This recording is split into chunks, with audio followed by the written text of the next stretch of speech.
Pertanyaan saya, bagaimana cara menyikapi teman-teman yang suka menggunakan metode filsafat dalam memahami Islam dengan dalih bahwa setiap ilmu pasti terdapat filsafat ilmunya? Syukron, Ustaz.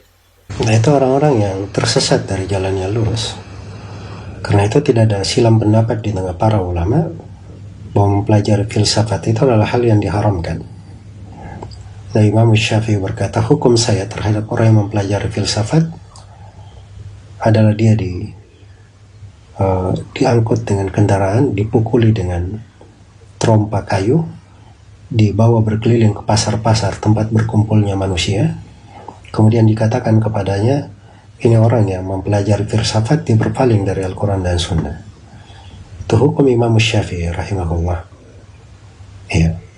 Nah, hakikat filsafat itu adalah kejahilan. Karena itu siapa yang belajar filsafat itu termasuk orang yang paling jahil. Jangan dianggap dia punya ilmu di dalam hal itu. Betul, syariat itu ada hikmah-hikmahnya, ada maksud di belakang pensyariatan, ada kedalaman.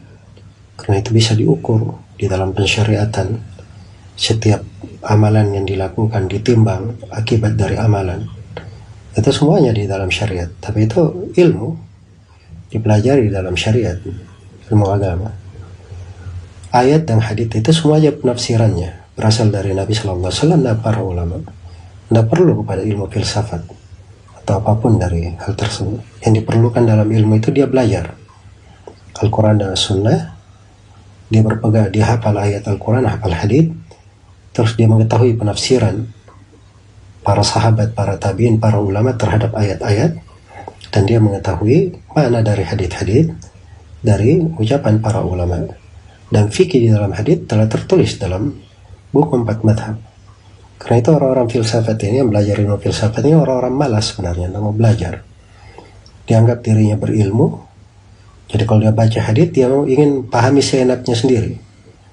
Tapi kalau dia ingin belajar agama, dia harus ada proses. Belajar agama itu ada prosesnya. Banyak bidang ilmu yang harus dia tekuni sebelum dia menafsirkan ayat atau menafsirkan sebuah hadits. Semoga Allah memberi taufik. Baik, jazakallahu khairan, barakallahu fikum.